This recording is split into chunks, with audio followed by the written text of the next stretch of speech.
தமிழகத்தில் மீண்டும் மின் கட்டணம் உயர்த்தப்பட்டதாக சமூக வலைதளங்களில் பரவும் தகவல் உண்மை இல்லை என்று தமிழக அரசின் உண்மை கண்டறியும் குழு விளக்கமளித்துள்ளது. கடந்த 2022ஆம் ஆண்டு ஜூலையில் உயர்த்தப்பட்ட மின் கட்டண உயர்வு குறித்தான தகவலே தற்போது சமூக வலைதளங்களில் பகிரப்படுவதாகவும், மின் கட்டணத்தை உயர்த்துவது குறித்து அரசு எந்த முடிவும் எடுக்கவில்லை என்றும் விளக்கமளிக்கப்பட்டுள்ளது.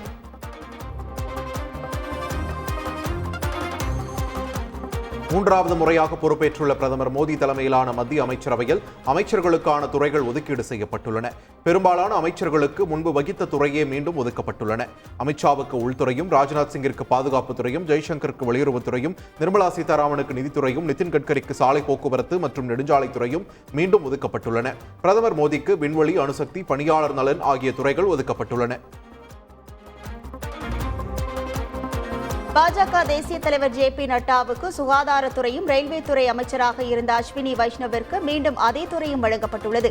பியூஷ் கோயலுக்கு மீண்டும் தொழில் வர்த்தகத்துறையும், கர்நாடகா முன்னாள் முதல்வர் குமாரசாமிக்கு எஃகு மற்றும் கனரக தொழில் துறையும் ஒதுக்கப்பட்டுள்ளது. கேரளாவிலிருந்து முதல் மக்களவை பாஜக எம்பியாக தேர்ந்தெடுக்கப்பட்டுள்ள நடிகர் சுரேஷ் கோபிக்கு சுற்றுலாத்துறை இணையமைச்சர் பதவி ஒதுக்கீடு செய்யப்பட்டுள்ளது.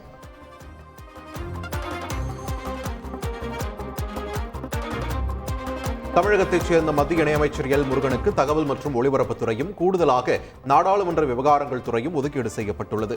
கடந்த பிப்ரவரி மாதம் மத்திய பிரதேசத்தில் இருந்து மீண்டும் மாநிலங்களவைக்கு தேர்ந்தெடுக்கப்பட்ட எல் முருகன் கடந்த ஆட்சிக் காலத்தில் தகவல் மற்றும் ஒலிபரப்புத்துறை இணையமைச்சராக மட்டுமின்றி மீன்வளம், கால்நடை மற்றும் பால்வளத்துறை இணையமைச்சராகவும் பணியாற்றியவர் என்பது குறிப்பிடத்தக்கது.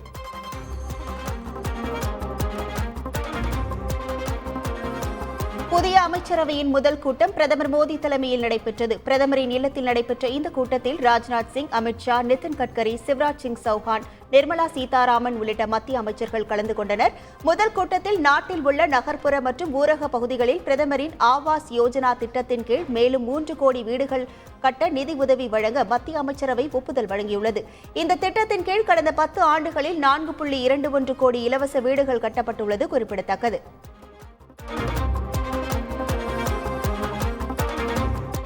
3 கோடி இலவச வீடுகள் கோடிக்கணக்கான இந்தியர்களுக்கு கௌரவம் அளிக்கும் என்று பிரதமர் நரேந்திர மோடி பெருமிதம் தெரிவித்துள்ளார். இந்தியர்களுக்கு வாழ்க்கை மற்றும் கண்ணியத்தை வழங்கும் வகையில் பிரதமர் ஆவாஸ் யோஜனா திட்டம் விரிவுபடுத்தப்படும் என்றும் பிரதமர் மோடி கூறியுள்ளார். மேலும் 3 கோடி வீடுகள் கட்டப்படும் முடிவு தேசத்தில் வீட்டு தேவைகளை நிவர்த்தி செய்வதற்கு வழிவகுக்கும் என்றும் தெரிவித்துள்ளார்.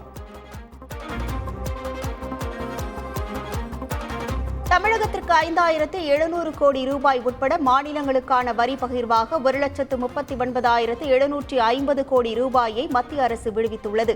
உத்தரப்பிரதேசத்திற்கு 25,069 கோடி ரூபாயும், மேற்கு வங்கத்திற்கு 10,513 கோடி ரூபாயும், ராஜஸ்தானுக்கு 8,421 கோடி ரூபாயும் விடுவித்துள்ளது. மேலும் பீகாருக்கு 14,056 கோடியும், ஆந்திராவுக்கு 5,655 கோடியும் மத்திய அரசு விடுவித்துள்ளது.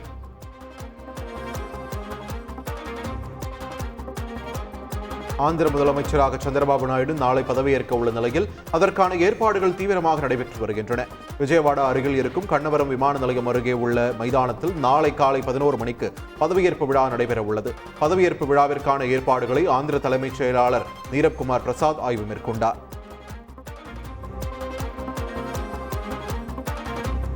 ஒடிசாவில் நாளை புதிய அரசு பதவியேற்க உள்ள நிலையில் புதிய முதல்வர் யார் என்பதை பாஜக முடிவு செய்யாததால் இழுபறி நீடித்து வருகிறது. முன்னாள் பாஜக மாநில தலைவர் மன்மோகன் சாமல், KV சிங் டியோ, பழங்குடியின தலைவர் மோகன் மாஜி உள்ளிட்டோர் முன்னிலை பட்டியலில் உள்ளனர். புதிய முதல்வர் தேர்ந்தெடுத்த பின்னர் ஆளுநர் ரகுபார் தாஸை பாஜக MLA-க்கள் சந்தித்து ஆட்சி அமைக்க உரிமை கோர உள்ளனர். இதனிடையே பதவியேற்பு விழாவில் முன்னாள் முதல்வர் நவீன் பட்நாயக்கிற்கு அழைப்பு விடுக்கப்படும் என தகவல் வெளியாகியுள்ளது. விக்கிரவாண்டி தொகுதிக்கான இடைத்தேர்தல் ஜூலை 10ஆம் தேதி நடைபெறும் என்று இந்திய தேர்தல் ஆணையம் அறிவித்துள்ளது. வேட்புமனு தாக்கல் ஜூன் 14ஆம் தேதி தொடங்கும் என்றும், வேட்புமனு தாக்கல் செய்ய ஜூன் 21ஆம் தேதி கடைசி நாள் என்றும் தெரிவிக்கப்பட்டுள்ளது. வேட்புமனுக்கள் மீதான பரிசீலனை ஜூன் 24ஆம் தேதி நடைபெறும் என்றும், ஜூன் 26ஆம் தேதி வேட்புமனுக்களை திரும்பப் பெறுவதற்கான கடைசி நாள் என்றும் தெரிவிக்கப்பட்டுள்ளது. ஜூலை 10ஆம் தேதி வாக்குப்பதிவும், ஜூலை 13ஆம் தேதி வாக்கு எண்ணிக்கையும் நடைபெறும் என்றும் அறிவிப்பு வெளியிடப்பட்டுள்ளது.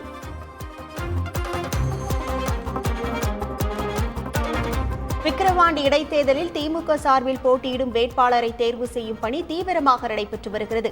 விக்கிரவாண்டி திமுக எம்எல்ஏ புகழேந்தி கடந்த ஏப்ரல் 6ஆம் தேதி காலமானதை அடுத்து இடைத்தேர்தல் நடைபெறவுள்ளது. திமுகவின் வேட்பாளர் தேர்வு பட்டியலில் விழுப்புரம் மாவட்ட ஊராட்சி குழு பெருந்தலைவராக உள்ள ஜெயச்சந்திரன், திமுக விவசாய தொழிலாளர் அணி செயலாளர் அன்னியூர் சிவா ஆகியோரது பெயர்கள் அதிகம் பேசப்படுகிறது.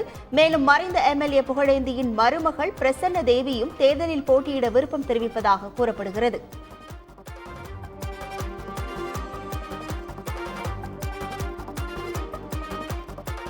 திமுகவின் நாடாளுமன்ற குழு தலைவராக கனிமொழியை நியமித்து திமுக தலைவர் மு.க.ஸ்டாலின் அறிவிப்பு வெளியிட்டுள்ளார். மக்களவை குழு தலைவராக டி.ஆர். பாலுவும், மக்களவை குழு துணைத் தலைவராக தயாநிதி மாறனும், மக்களவை கொறடாவாக ஆர். ராசாவும் நியமிக்கப்பட்டுள்ளனர். இதேபோன்று மாநிலங்களவை குழு தலைவராக திருச்சி சிவா நியமனம் செய்யப்பட்டுள்ளார். மாநிலங்களவை குழு துணைத் தலைவராக மு. சண்முகம், மாநிலங்களவை கொறடாவாக பி. வில்சன், இரு அவைகளின் பொருளாளராக எஸ். ஜகத் ரட்சகனை நியமித்து முதல்வர் மு.க.ஸ்டாலின் உத்தரவிட்டுள்ளார். தமிழகத்தில் வீசிய புயலை புதுச்சேரியில் பாஜக கூட்டணியின் தோல்விக்கு காரணம் என புதுச்சேரி சபாநாயகர் செல்வம் சூசகமாக தெரிவித்துள்ளார். உடல்நிலை சரியில்லாததால் மோடியின் பதவியேற்பு விழாவில் பங்கேற்கவில்லை என்று கூறிய அவர் வரும் 13ஆம் தேதி புதுச்சேரி முதல்வர் டெல்லி செல்ல உள்ளதாக தெரிவித்தார்.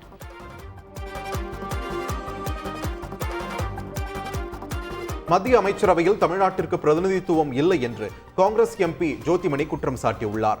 தமிழக விரோத போக்கை மத்திய அமைச்சரவையில் பாஜக கடைபிடிப்பதாக விமர்சித்த அவர் நிர்மலா சீதாராமனையும் ஜெய்சங்கரையும் தமிழ்நாட்டு பிரதிநிதிகளாக பார்க்க முடியாது என்றும் கூறினார்.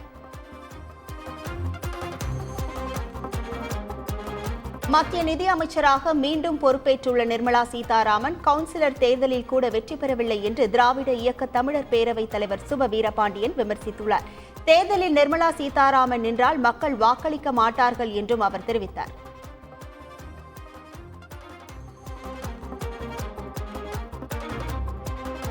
தமிழக முதல்வரின் புத்தாக்க தொழில் திட்டத்தால் நாட்டிலேயே முதல் முறையாக தமிழ்நாடு பட்டியலின பழங்குடியின இளைஞர்கள் தொழில் முகவர்களாக உயர்ந்து சாதனை படைத்துள்ளனர் என்று தமிழ்நாடு அரசு தெரிவித்துள்ளது. இதுகுறித்து தமிழக அரசு வெளியிட்டுள்ள அறிக்கையில் முதலமைச்சர் மு.க.ஸ்டாலின் தலைமையிலான அரசு 2021ஆம் ஆண்டு பொறுப்பேற்ற பிறகு தமிழ்நாட்டில் 6384 புத்தொழில் நிறுவனங்கள் புதிதாக தொடங்கப்பட்டுள்ளன என்று தெரிவிக்கப்பட்டுள்ளது.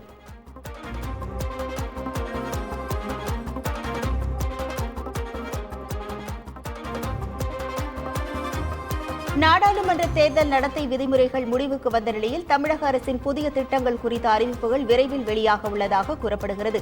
இது தொடர்பாக அனைத்து மாவட்ட ஆட்சியர்களுடன் தலைமை செயலாளர் சிவதாஸ் மீனா இன்று முதல் ஆலோசனை நடத்தவுள்ளார். இன்று, நாளை, மறுநாள் மற்றும் வரும் 15ஆம் தேதி ஆகிய 3 நாட்களில் 3 கட்டங்களாக மாவட்ட ஆட்சியர்களுடன் ஆலோசனை நடைபெறவுள்ளது. தலைமைச் செயலகத்தில் உள்ள நாமக்கல் கவிஞர் மாளிகையில் காலை 9:30 மணிக்கு ஆலோசனை கூட்டங்கள் நடைபெறவுள்ளன.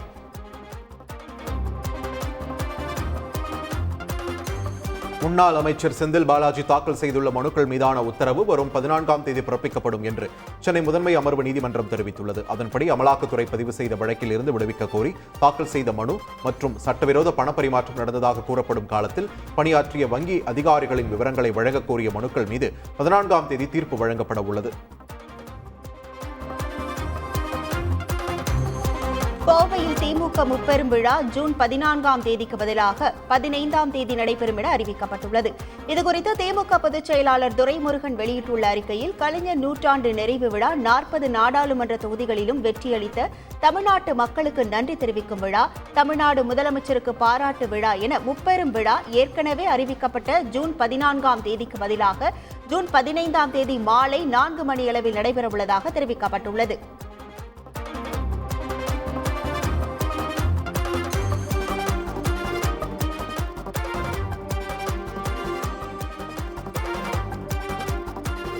சென்னை தாம்பரம், பல்லாவரம் சுற்றுவட்டார பகுதிகளில் திடீரென்று சூறைக்காற்று வீசியதால் வாகன ஓட்டிகள் கடும் சிரமத்திற்கு ஆளாகினர். நேற்று காலை முதல் வெயில் வாட்டி வதைத்து வந்த நிலையில் மாலையில் மேகம் திடீரென்று சூறைக்காற்று வீச தொடங்கியது.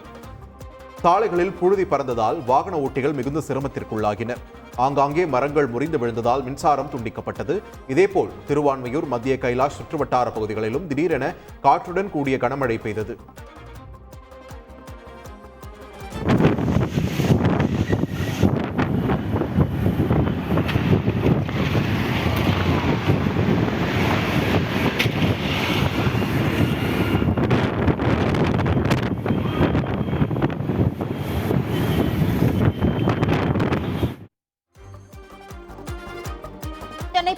பகுதிகளான ஆலந்தூர், மீனம்பாக்கம் உள்ளிட்ட பகுதிகளில் திடீரென சூறைக்காற்றுடன் கனமழை பெய்ததால் சென்னை விமான நிலையத்தில் விமான சேவைகள் பெருமளவு பாதிக்கப்பட்டன.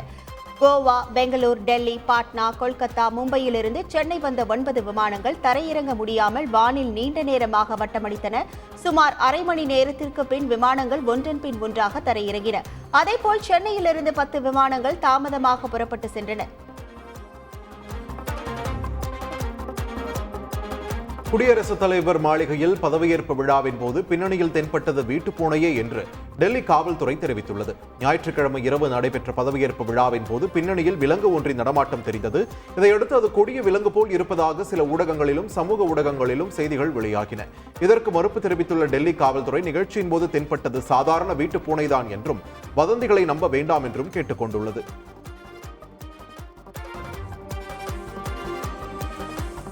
சத்தீஸ்கரில் சத்னாமி சமூகத்தினர் நடத்திய போராட்டம் பெரும் வன்முறையில் முடிந்ததால் அங்கு பெரும் பதற்றம் ஏற்பட்டது.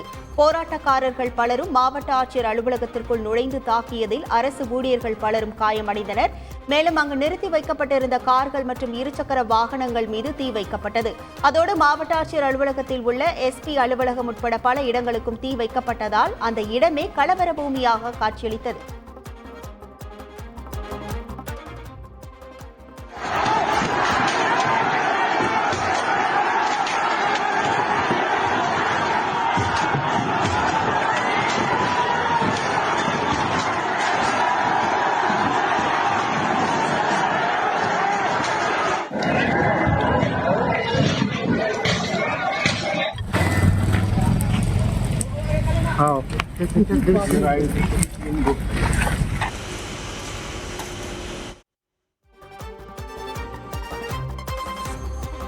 கிழக்கு ஆப்பிரிக்க நாடான மலாவியின் துணை அதிபர் உள்ளிட்ட 9 பேர் சென்ற ராணுவ விமானம் மாயமாகி உள்ளதாக மலாவி அதிபர் லாசரஸ் சக்வேரா தெரிவித்துள்ளார். மலாவி துணை அதிபர் சவுலோஸ் கிளாஸ் சிலிமா சென்ற விமானத்துடனான தொடர்பு திடீரென துண்டிக்கப்பட்டுள்ளது. விமானத்தை தொடர்பு கொள்ள விமானத்துறை அதிகாரிகள் மேற்கொண்ட முயற்சிகள் அனைத்தும் தோல்வியடைந்துள்ளதாக அதிகாரிகள் தெரிவித்துள்ளனர். தேடுதல் பணிகள் தொடர்ந்து நடைபெற்று வருவதாக மலாவி அதிபர் அலுவலகம் தெரிவித்துள்ளது. T20 உலகக்கோப்பை D பிரிவு லீக் ஆட்டத்தில் வங்கதேசத்தை 4 ரன்கள் வித்தியாசத்தில் தென்னாப்பிரிக்கா வீழ்த்தியது. அமெரிக்காவின் நியூயார்க் நகரில் நடைபெற்ற போட்டியில் முதலில் பேட்டிங் செய்த தென்னாப்பிரிக்கா 20 ஓவர் முடிவில் 6 விக்கெட்டுகளை இழந்து 113 ரன்கள் எடுத்தது. பின்னர் பேட்டிங் செய்த வங்கதேச அணி 20 ஓவர் முடிவில் 7 விக்கெட்டுகளை இழந்து 109 ரன்கள் மட்டுமே எடுத்தது. பரபரப்பாக நடைபெற்ற போட்டியில் 4 ரன்கள் வித்தியாசத்தில் தென்னாப்பிரிக்கா வெற்றி பெற்றது.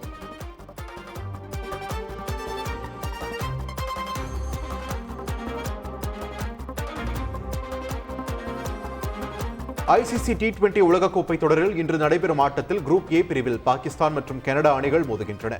அமெரிக்காவின் நியூயார்க்கில் இந்திய நேரப்படி இன்று இரவு 8 மணிக்கு போட்டி தொடங்குகிறது. பாகிஸ்தான் இன்றைய போட்டியில் தோல்வி அடைந்தால் தொடரை விட்டு வெளியேறிவிடும் என்பதால் வாழ்வா சாவா என்ற கட்டாயத்தில் களமிறங்குகிறது.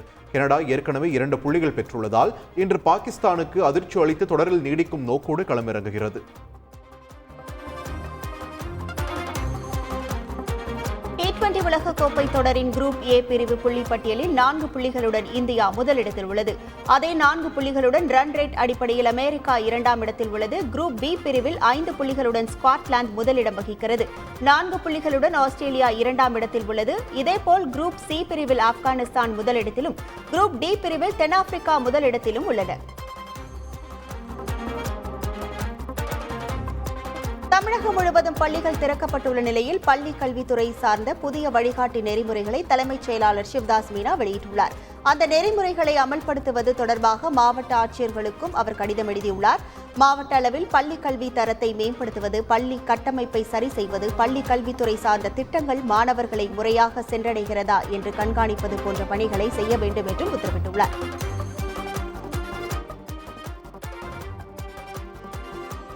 தமிழகத்தில் சுமார் 2 லட்சம் பேருக்கு புதிய ரேஷன் அட்டைகள் வழங்கும் பணி தொடங்கியதாக உணவுப் பொருள் வழங்கல் துறை அறிவிப்பு வெளியிட்டுள்ளது.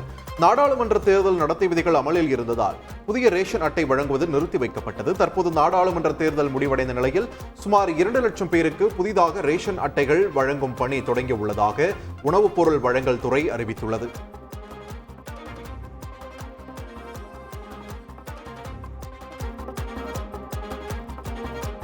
ஊரக உள்ளாட்சி தேர்தலில் இருந்து 9 மாவட்டங்களுக்கு விதிவிலக்கு அளிக்க வேண்டும் என திருப்பத்தூர் உள்ளாட்சி பிரதிநிதிகள் கோரிக்கை வைத்துள்ளனர். அனைத்து மாவட்டங்களுக்கும் வரும் டிசம்பர் மாதம் உள்ளாட்சி தேர்தல் நடைபெறவுள்ளதாக சமூக வலைதளங்களில் தகவல்கள் பரவி வருகின்றன. அப்படி நடைபெற்றால் 2021ஆம் ஆண்டு தேர்தலில் வெற்றி பெற்ற தங்களின் பதவிக்காலம் பறிபோய்விடும் என்றும் இதுகுறித்து உரிய நடவடிக்கை எடுக்க வேண்டும் என்றும் திருப்பத்தூர் மாவட்ட உள்ளாட்சி பிரதிநிதிகள் மாவட்ட ஆட்சியரிடம் மனு கொடுத்துள்ளனர்.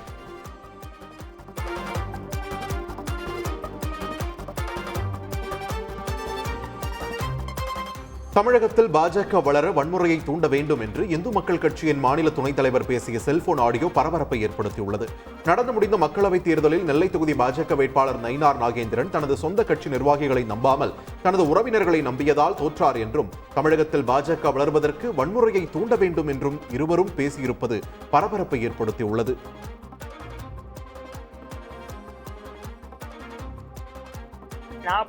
இடத்துலயுமே நம்ம ஜெயிக்காம போயிட்டோம் தமிழகத்துல. ஆமா, பெரிய வேதனையா இருக்குது போல் தெரியும் நமக்கு. ஏல ஒழுங்கா செய்யல அப்படிங்கறது உண்மை. பணம் கொடுத்தாரு, எல்லா பேரும் வாங்கி வீட்டுக்குள்ள வச்சு படுத்துக்கிட்டாரு. அவர் கொடுத்ததும் அவரு பூரா கட்சிக்காரன பார்த்து கொடுக்கல. அவரு வேண்டிய ஆட்கள் சொந்தக்காரன ஒரு டீம் போட்டிருந்தாங்க. சரி, அது அப்படி போய் அது கொஞ்சம் கொலாப்ஸ் ஆயிட்டு யாருக்கும் வருஷம் பூரா வேலை பார்த்துட்டு இருக்காங்க. இன்னைக்கு நம்மகிட்ட அதிகாரம் பண்ணதுக்கு அவர் சொந்தக்காரன் வந்தக்காரன் வந்திருக்காரு. அதுலயே ஒரு பிரச்சனை வந்துச்சு. கலவரம் பண்ணாதான் பிஜேபி தமிழ்நாட்டில் கால் ஊன்ற முடியும். இவக்கெல்லாம் மேல உட்கார்ந்து காதியை போட்டு அழைச்ச ஓட்டு எந்த நாயும் போடாது நமக்கு. பிஜேபிக்கு என்ன ஓட்டு போட என்ன செஞ்சுட்டானுங்க, யாரை இவனுக்கு காப்பாத்திட்டானுங்க. நாமக்கல் மண்டல தேசிய முட்டை ஒருங்கிணைப்பு குழு முட்டை விலையை ₹4.80 ₹5.40 60 பைசா உயர்த்தியுள்ளது. வரும் 17ஆம் தேதி பக்ரீத் பண்டிகை வரவுள்ளதாலும் பள்ளிகள் திறக்கப்பட்டு சத்துணவு திட்டத்திற்கு முட்டைகள் அனுப்பப்படுவதாலும் விலை உயர்ந்துள்ளதாக கூறப்படுகிறது. தமிழ்நாடு, கேரளா, கர்நாடகா மாநிலங்களில் முட்டையின் நுகர்வு மற்றும் விற்பனை அதிகரித்துள்ளதால் பிற மண்டலங்களிலும் முட்டை விலை அதிகரித்து வருகிறது. திண்டுக்கல் மாவட்டம் நத்தம் அருகே உணவு ஒவ்வாமையால் மருத்துவமனையில் அனுமதிக்கப்பட்ட 17 வயது சிறுவன் சிகிச்சை பலனின்றி உயிரிழந்தது சோகத்தை ஏற்படுத்தியுள்ளது. கடந்த 7ஆம் தேதி இரவு அரவங்குறிச்சி சாலையோர கடையில் பானிபூரி வாங்கி சாப்பிட்டதாக கூறப்படுகிறது. அன்று இரவு வயிற்று வலியால் அவதியுற்ற சிறுவன் மதுரை அரசு மருத்துவமனையில் அனுமதிக்கப்பட்டார். தொடர் சிகிச்சையில் இருந்த சிறுவன் சிகிச்சை பலனின்றி உயிரிழந்தார். சேலம் மாவட்டம் ஆத்தூர் பேருந்து நிலையத்தில் விளம்பர பதாகை பயணி மீது விழுந்த சிசிடிவி காட்சி வைரலாகி வருகிறது. ஆத்தூர் பேருந்து நிலையத்தில் தனியார் விளம்பர நிறுவனம் மூலம் நகைக்கடை, வணிக நிறுவனங்களின் விளம்பர பதாகைகள் வைக்கப்பட்டுள்ளது. அப்படி வைக்கப்பட்டிருந்த பதாகை ஒன்று கீழே அமர்ந்திருந்த பயணியின் மீது விழுந்துள்ளது. இதில் லேசான காயங்களுடன் அந்த பயணி உயிர் தப்பினார்.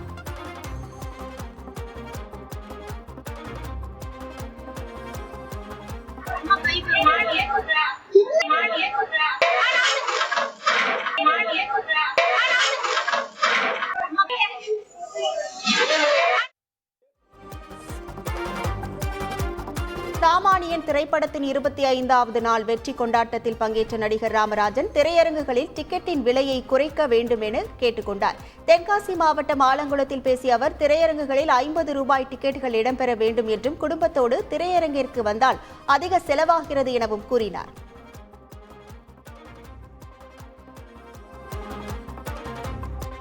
கொரிய தீபகற்பத்தில் ஏற்பட்டுள்ள பலூன் யுத்தத்தால் பரபரப்பு நிலவி வருகிறது. குப்பைகள், விலங்குகளின் கழிவுகள் உள்ளிட்டவற்றை ராட்சத பலூன்களில் கட்டி தென்கொரியாவுக்குள் பறக்கவிட்டது வடகொரியா. இந்நிலையில் தென்கொரியாவைச் சேர்ந்த குழு ஒன்று வடகொரிய அதிபர் கிம் ஜாங் உன்னை எச்சரிக்கும் விதமாகவும் அவருக்கு அறிவுரை கூறும் விதமாகவும் துண்டு பிரசுரங்களை அச்சிட்டு அதனை வடகொரியா பாணியில் பலூன்களில் கட்டி பறக்கவிட தொடங்கியுள்ளது.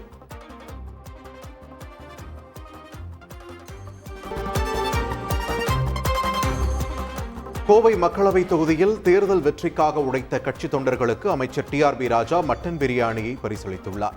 ஆன்லைன் மூலம் மட்டன் பிரியாணியை ஆர்டர் செய்து தொண்டர்களுக்கு கிடைக்குமாறு அமைச்சர் டிஆர்பி ராஜா ஏற்பாடு செய்துள்ளார். இதனை பெற்ற தொண்டர்கள் மட்டன் பிரியாணி கிடைக்கப்பெற்றதாக சமூக வலைதளங்களில் உற்சாகமாக பதிவிட்டு வருகின்றனர். சென்னை விமான நிலையத்தில் தாய்லாந்தில் இருந்து கடத்தி வரப்பட்ட 33 கோடி ரூபாய் மதிப்பிலான 3 கிலோ 300 கிராம் இடையிலான கொக்கைன் போதைப் பொருளை மத்திய வருவாய் புலனாய்வு பிரிவு அதிகாரிகள் பறிமுதல் செய்தனர். விசாரணையில் லாவோஸில் கொக்கைன் போதைப் பொருளை பெற்ற இளைஞர் அங்கிருந்து தாய்லாந்து சென்று பின்னர் சென்னை வந்தது கண்டறியப்பட்டது. மேலும் சென்னையில் யாரிடம் போதைப் பொருளை கொடுக்க இருந்தார் என்பது குறித்து அதிகாரிகள் தொடர் விசாரணை மேற்கொண்டுள்ளனர்.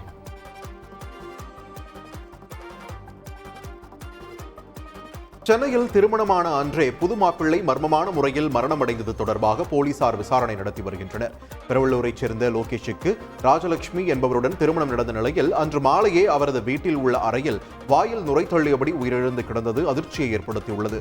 சம்பவம் குறித்து கொலையா தற்கொலையா என்ற கோணத்தில் போலீசார் விசாரணை நடத்தி வருகின்றனர்.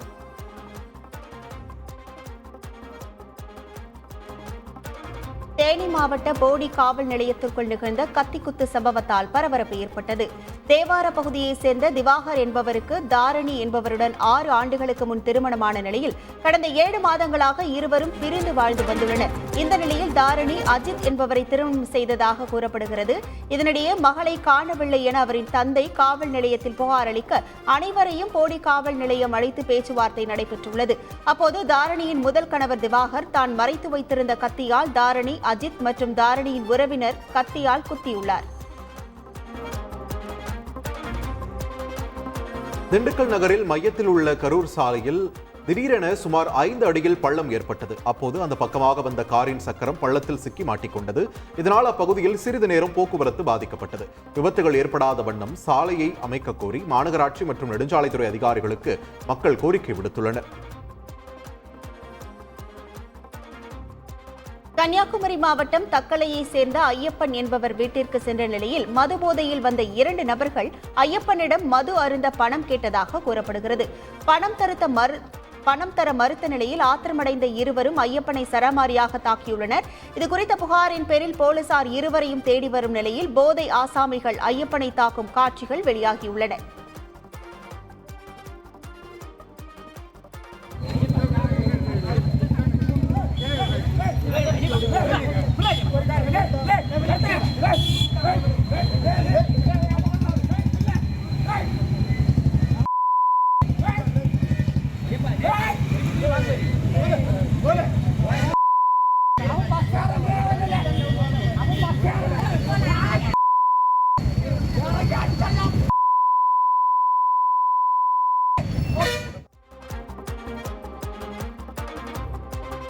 கர்நாடக மாநிலம் நாகர்ஹோல் புலிகள் காப்பகத்தில் ஒரு காட்டு யானையை மற்றொரு காட்டு யானை ஆக்ரோஷமாக விரட்டிச் சென்றது. இதனை வனப்பகுதிக்குள் வாகன சவாரிக்காக சென்றவர்கள் வீடியோ எடுத்துள்ளனர். இந்த வீடியோ இணையத்தில் தற்பொழுது வைரலாகி வருகிறது.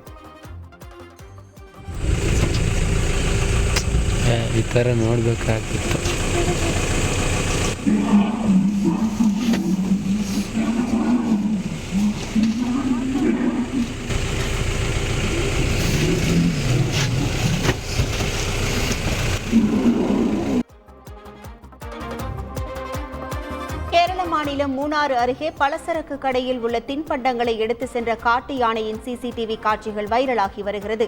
சொக்கநாடு பகுதியில் தனியாக வலம் வந்த காட்டு யானை ஒன்று அங்குள்ள கடையின் கதவை உடைத்து உள்ளே இருந்த தின்பண்டங்களை எடுத்து சென்றது. பொதுமக்கள் நடமாட்டம் இல்லாததால் அசம்பாவிதம் தவிர்க்கப்பட்டது.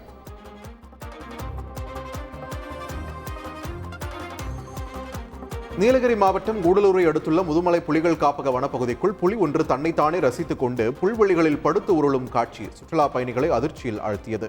இதனை சிறிதும் எதிர்பாராத சுற்றுலா பயணிகள் புலியின் விளையாட்டை செல்போன் மற்றும் கேமராக்களில் படம் பிடித்து மகிழ்ந்தனர்.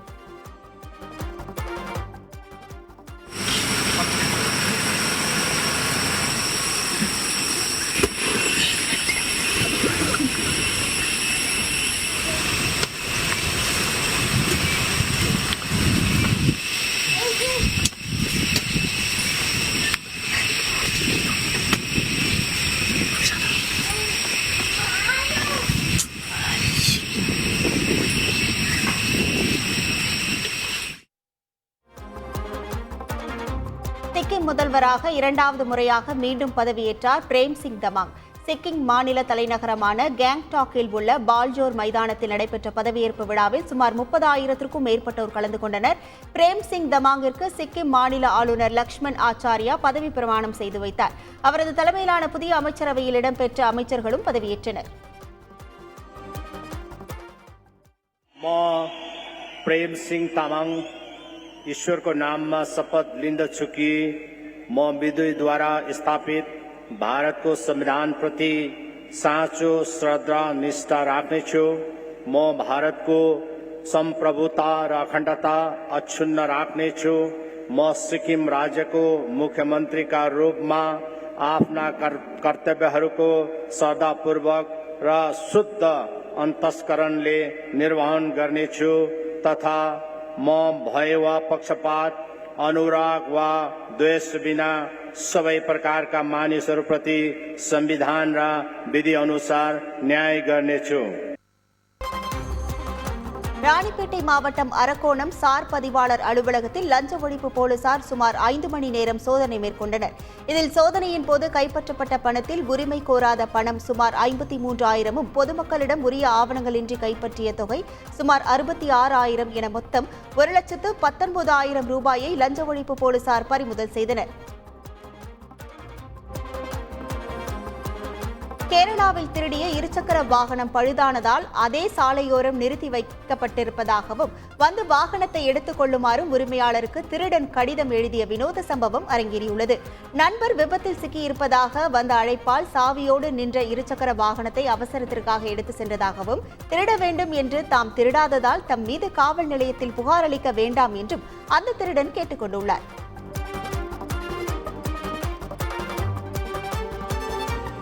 கன்னியாகுமரி மாவட்டத்தில் கனமழை பெய்து வருவதால் பேச்சிப்பாறை அணையில் வினாடிக்கு 1,500 கன அடி தண்ணீர் வெளியேற்றப்பட்டு வருகிறது. இதனால் திருப்பரப்பு அருவியில் கடும் வெள்ளப்பெருக்கு ஏற்பட்டுள்ளது. பாதுகாப்பு கருதி சுற்றுலா பயணிகள் குளிக்க 2வது நாளாக தடை விதிக்கப்பட்டது.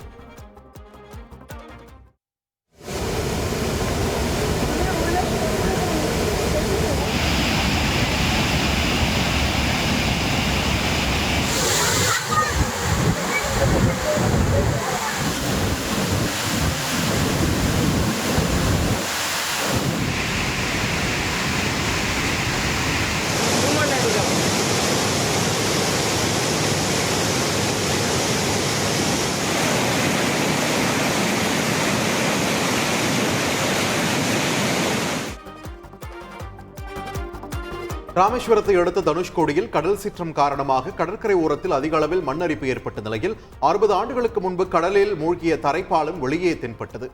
முகுந்தராயர் சத்திரம் கடற்கரையில் 60 ஆண்டுகளுக்கு முன்பு புயலால் கடலில் மூழ்கிய தரைப்பாலம் தற்போது மண்ணரிப்பு காரணமாக வெளியே தென்பட்ட நிலையில் அதனை சுற்றுலா பயணிகள் மிகுந்த ஆர்வமுடன் பார்வையிட்டு செல்கின்றனர்.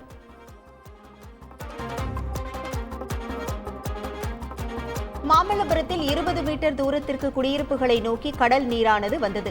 இதனால் கடல் அரிப்பில் இருந்து வீடுகளை பாதுகாக்க ராட்சத கற்களை கொண்டு மீனவர்கள் தடுப்புகள் அமைத்தனர். இந்த பகுதிகளை பார்வையிட்ட திருப்போரூர் எம்எல்ஏ SS பாலாஜி தூண்டில் வளைவுகள் அமைத்து மாமல்லபுரம் கடற்கரையை பாதுகாக்க வேண்டும் என்றார்.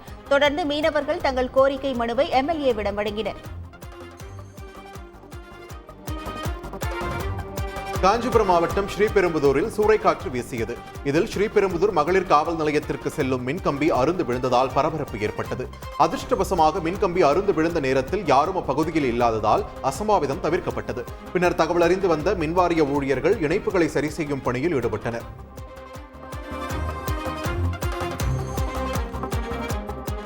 திண்டுக்கல் மாவட்டம் நத்தம் அருகே உள்ள சங்கிலியான் கோவில் அணையில் நீர் குறைந்ததை அடுத்து மீன்பிடி திருவிழா நடத்தப்பட்டது. இந்த மீன்பிடி திருவிழாவில் உள்ளூர் மற்றும் வெளி மாவட்டங்களில் இருந்து வந்து பலர் கலந்து கொண்டனர். மேலும் இதில் 1 முதல் 15 கிலோ வரையிலான கட்லா, ஜிலேபி, குரவை, பாறை உள்ளிட்ட பல்வேறு வகையான மீன்கள் கிடைத்ததால் மகிழ்ச்சியுடன் அவரவர் வீடுகளுக்கு எடுத்து சென்றனர்.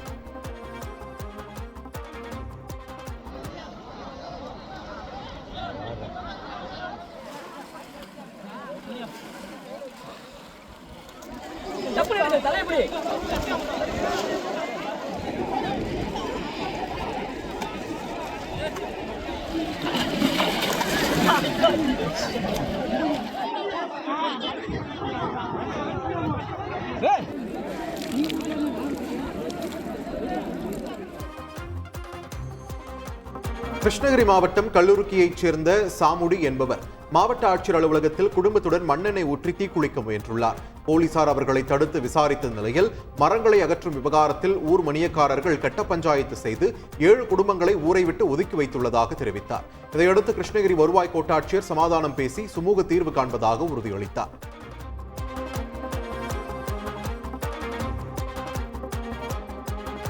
அமெரிக்காவின் புளோரிடா மாகாணம் மியாமி நகரத்தில் உள்ள அடுக்குமாடி குடியிருப்பில் பயங்கர தீ விபத்து ஏற்பட்டது.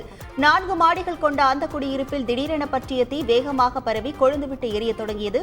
தகவல் அறிந்து வந்த தீயணைப்பு வீரர்கள் தீயை கட்டுப்படுத்த கடும் போராட்டத்தில் ஈடுபட்டனர். அப்போது அந்த கட்டிடத்தில் துப்பாக்கி குண்டு பாய்ந்த நிலையில் ஒருவரின் சடலம் மீட்கப்பட்டது. மேலும் குடியிருப்பில் இருந்த 40 பேர் பத்திரமாக மீட்கப்பட்டனர்.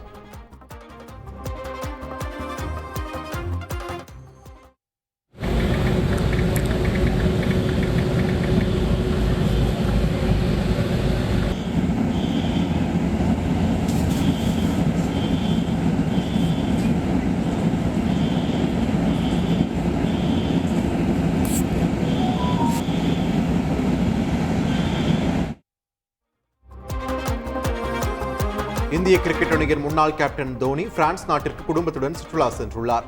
பாரிஸ் நகரில் உள்ள புகழ்பெற்ற ஐஃபில் டவர் முன்பாக மகேந்திர சிங் தோனி, அவரது மனைவி சாக்ஷி தோனி, மகள் ஜீவா உள்ளிட்டோர் புகைப்படம் எடுத்து மகிழ்ந்துள்ளனர். இது தொடர்பான புகைப்படங்களை சமூக வலைதளங்களில் ரசிகர்கள் பகிர்ந்து வருகின்றனர்.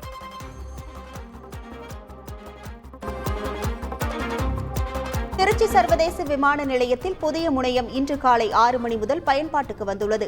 உள்நாட்டு, வெளிநாட்டு விமான சேவைகள் அனைத்தும் புதிய முனையத்தில் இருந்து நடைபெறும். பயணிகள் புதிய முனையத்தில் ஏற்றி இறக்கப்படுவார்கள் என்று திருச்சி விமான நிலைய இயக்குநர் சுப்பிரமணி கூறியுள்ளார். 1 மணி நேரத்தில் 3480 பயணிகளை கையாளும் வகையில் புதிய முனையம் அமைக்கப்பட்டுள்ளது குறிப்பிடத்தக்கது.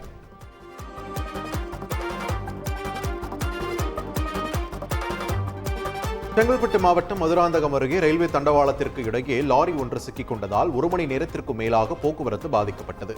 சேத்துப்பாக்கம் ரயில்வே கேட் அருகே நடைபெற்ற இந்த சம்பவத்தில் ரயில்வே ஊழியர்கள் மற்றும் பொதுமக்களின் முயற்சியால் லாரியானது அப்புறப்படுத்தப்பட்டது.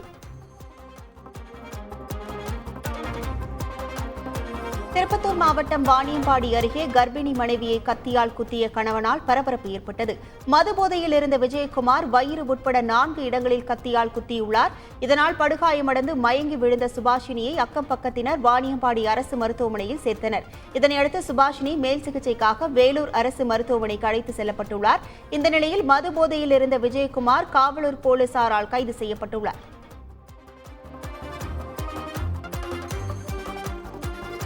இலங்கை யாழ்ப்பாணத்தைச் சேர்ந்த 60 வயதான செல்லையா திருச்செல்வம் சிவகங்கை மாவட்டம் சிங்கம்புணரியில் 1700 கிலோ எடையுள்ள டாடா ஏஸ் வாகனத்தை தனது தாடியினால் 510 மீட்டர் தூரம் இழுத்து சோழன் உலக சாதனை படைக்கும் முயற்சியில் ஈடுபட்டார்.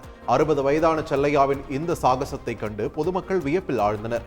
இந்த சாதனையை போற்றி சோழன் உலக சாதனை சான்றிதழ், பதக்கம், நினைவு கேடயம், அடையாள அட்டை போன்றவை வழங்கி கௌரவித்தது. பாருங்க, ஓங்கி அடிச்சாதான் 1.5 மீட்டர் சிங்கம் சூர்யா சொல்லியிருக்கிறாரு. ஆனா ஐயா 1.5 மீட்டர் சாதாரணமா தாடி இருக்கிறாரு. கைத்தடி உற்சாகப்படுத்துங்க.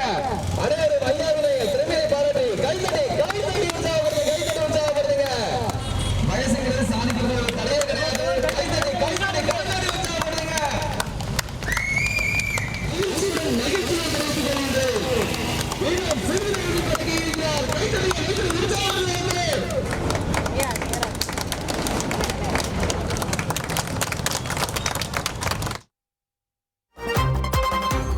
அமெரிக்காவின் கலிபோர்னியா மாகாணத்தில் ஆள் இல்லாத கடற்கரையில் சிக்கிய அலைச்சறுக்கு வீரர் ஹெலிகாப்டர் உதவியுடன் பத்திரமாக மீட்கப்பட்டார். ஆள் நடமாட்டம் இல்லாத கடற்கரை பகுதியில் சிக்கிய அலைச்சறுக்கு வீரர் கற்களால் உதவி என எழுதி வைத்துவிட்டு காத்திருந்தார். தகவல் அறிந்து சம்பவ இடத்திற்கு வந்த மீட்புக் குழுவினர் ஹெலிகாப்டரில் இருந்து கயிறு மூலம் அவரை மீட்டனர்.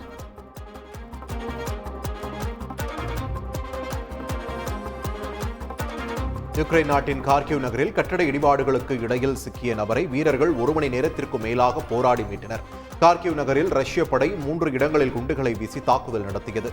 இதில் கட்டடங்கள் இடிந்து விழுந்தன. இந்த சம்பவத்தில் 8 பேர் படுகாயமடைந்தனர். மேலும் கட்டட இடிபாடுகளில் இளைஞர் ஒருவர் சிக்கிக் கொண்டார். இதனையடுத்து மீட்புக் குழுவினர் 1 மணி நேரத்திற்கு மேலாக போராடி இளைஞரை பத்திரமாக மீட்டனர். Поднимай голову аккуратно, за шею. Я держу. Поднимаем. Поднимай. Тяни ногу. Ногу тяни. Все, давай. Взяли. Сюда, давай. Давай сюда. Давай, тихонечко. Аккуратно до сюда и передавай. நம் வாழ்வின் எதிரி கடந்த காலம் பற்றிய நினைவுகளே என்று இயக்குநர் செல்வராகவன் தெரிவித்துள்ளார். நிகழ்காலத்தை மட்டும் யோசியுங்கள், நிச்சயம் புதிய பரிமாணத்தை உணர்வீர்கள் என கூறி செல்வராகவன் இன்ஸ்டாகிராமில் வீடியோ ஒன்றை வெளியிட்டுள்ளார். நம்மளோட வாழ்க்கையில பெரிய எதிரி நம்ம மனசை ஒரு மாதிரி சுடுகாடாக்குறது, நம்ம சந்தோஷத்தை சுத்தமா இல்லாம பண்றது, நம்ம கடந்த காலத்தை பத்தி யோசிக்கிறது தான். அதை நிறுத்திட்டா ஒரு சொல்ல முடியாத